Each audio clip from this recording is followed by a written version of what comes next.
Preguntas de repaso. ¿Por qué los crepúsculos son rojos? Video número 23. Pregunta de repaso número 23. ¿Por qué el sol se ve rojizo en la aurora y en el ocaso, pero no a mediodía? Bueno, aquí hay una gráfica, entonces vamos a observar que la luz que viene del sol cuando entra a la atmósfera recorre una menor distancia hacia el mediodía. Y a medida que va transcurriendo, la luz debe recorrer una mayor distancia. Entonces dice, la trayectoria más larga de la luz solar por la atmósfera es en la puesta o en la salida del sol. Un rayo del sol debe viajar por más atmósfera en el crepúsculo que a mediodía. En consecuencia se dispersa más la luz del rayo en la puesta del sol que a mediodía. Para cuando el rayo de luz inicialmente blanca llega al suelo, solo sobrevive la luz de las frecuencias inferiores y produce un crepúsculo rojo.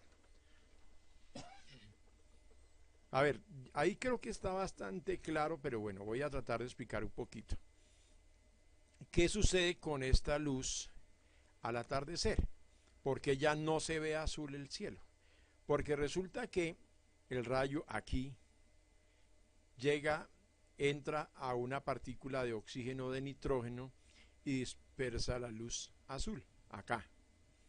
Cuando ya se encuentra más tarde, ya la luz pasa por dos dispersiones, o sea, llega a otra, o sea, hacia el mediodía y antes del mediodía y un poquito después del mediodía, no al atardecer ni al amanecer, resulta que la dispersión de la luz azul es muy poca, o sea, pasa por, voy a decirlo, una sola partícula de oxígeno o de nitrógeno, por eso el cielo se ve azul.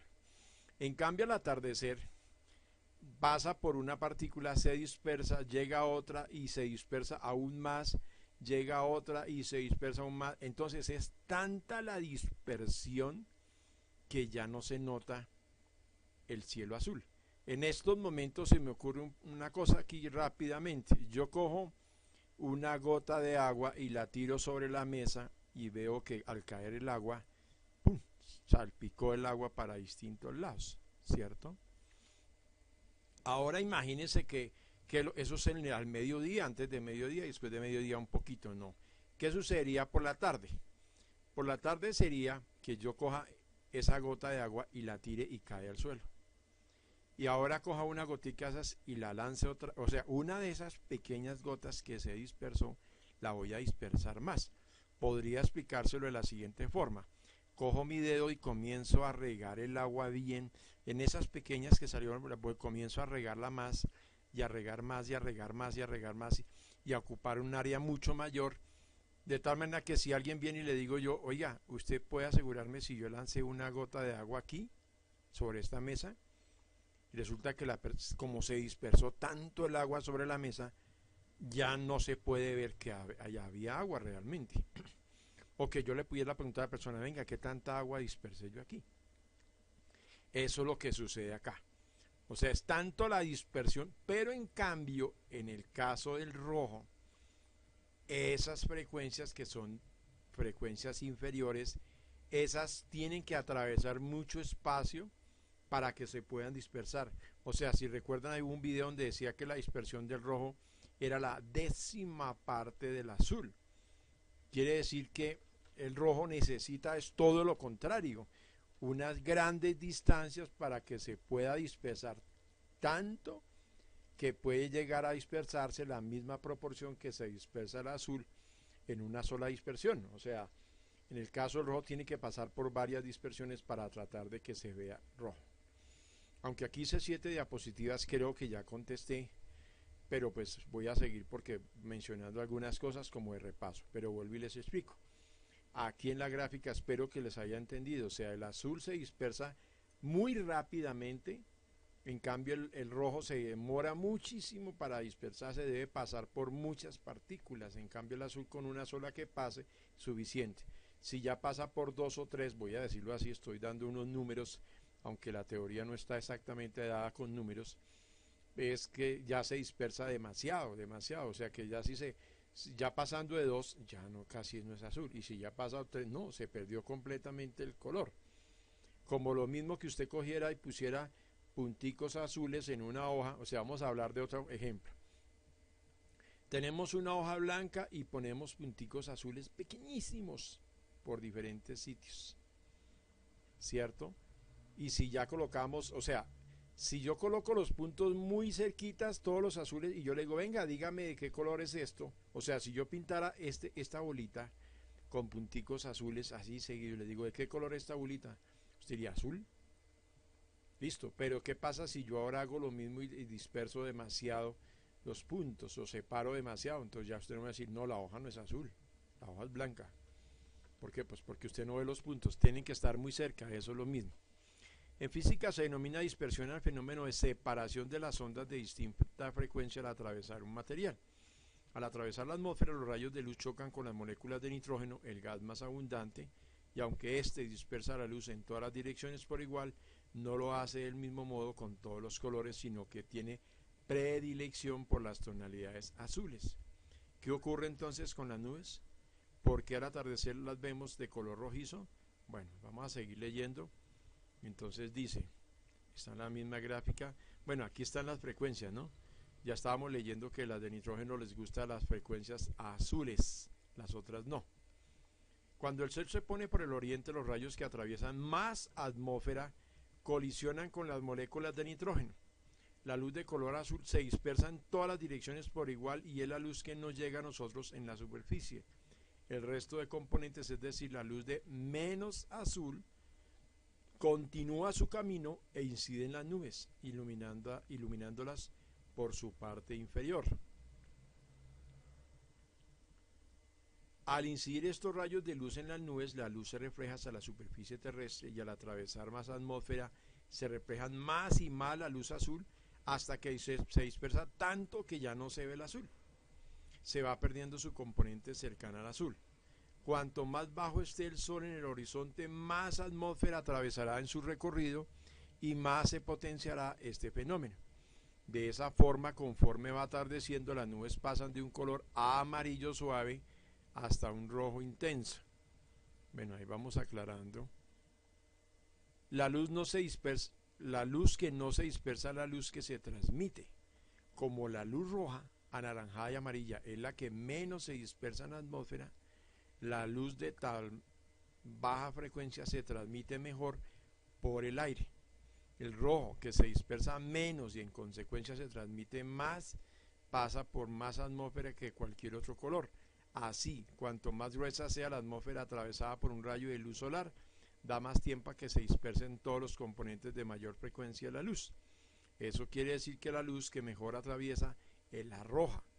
Como se observa en la figura 27-18, la luz solar atraviesa más atmósfera en el crepúsculo y es la razón por la que los crepúsculos y las auroras se ven rojos.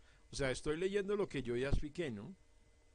Que es que la que menos se dispersa es la roja y que por eso puede atravesar más atmósfera y no se ha desaparecido. En cambio, el azul ya se desapareció por la cantidad de dispersiones que ha tenido.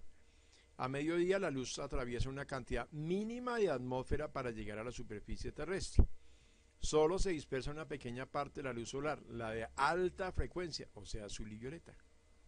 Lo bastante como para que el sol se vea amarillento. Al avanzar el día y al bajar el sol en el cielo, se alarga la trayectoria de los rayos en la atmósfera y de ellos se dispersa cada vez más la luz violeta y azul. La eliminación del violeta y el azul hace que la luz transmitida sea más roja. El sol se vuelve cada vez más rojo, pasando por el amarillo y el anaranjado, y por último al rojo anaranjado, cuando se oculta. Los crepúsculos y las auroras son más coloridos después de las erupciones volcánicas porque hay más abundancia en el área de partículas mayores que las moléculas del aire.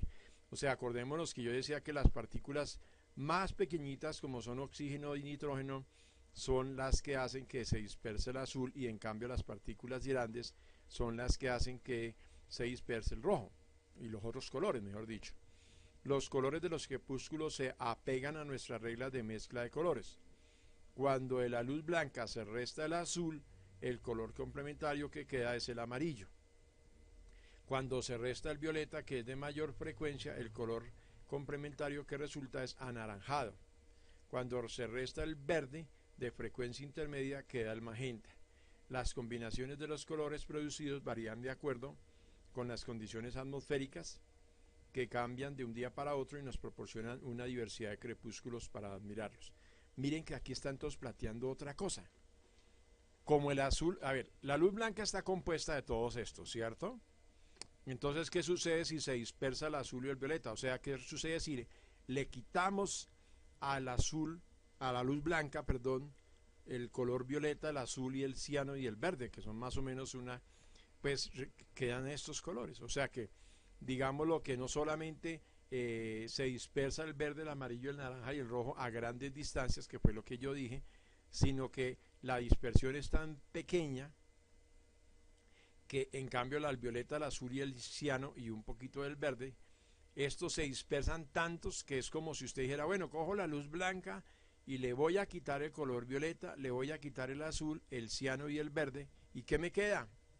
El amarillo, el naranja y el rojo. Por eso es que se ve el cielo en el atardecer de ese color. O sea, espero que haya aclarado lo suficiente eso. Aquí termino dando dice, el hollín atmosférico calienta la atmósfera terrestre al absorber luz, mientras se enfría ciertas regiones al bloquear la luz solar, impidiendo así que llegue a la superficie. Partículas de hollín en el aire provocan fuertes lluvias en unas regiones y sequías y tormentas de arena en otras. Puede disimular un crepúsculo con una pecera llena de agua donde viertas unas cuantas gotas de leche. A continuación ilumina la pecera con una linterna sorda, o sea, una linterna, aquí en Colombia la conocemos como linterna chorro, y verás que desde un lado se ve azulosa. Las partículas de leche dispersan las frecuencias mayores de luz en el haz. La luz que sale por el lado opuesto de la pecera tendrá un tinte rojizo. Es la luz que no fue dispersada. O sea, miren lo interesante acá. Entonces me devuelvo porque quiero de todas maneras volver a aclarar lo siguiente. Recordemos, como la luz del sol tiene que atravesar tanta atmósfera, el violeta, el azul, el ciano y parte del verde se van dispersando tanto que no logran llegar a la tierra, a la gente que está aquí en el atardecer, pero en cambio la que sí puede, la luz que sí llega a este lado es amarillo, naranja y rojo. Entonces es como si restáramos a la luz blanca estos colores y eso es lo que nos llega.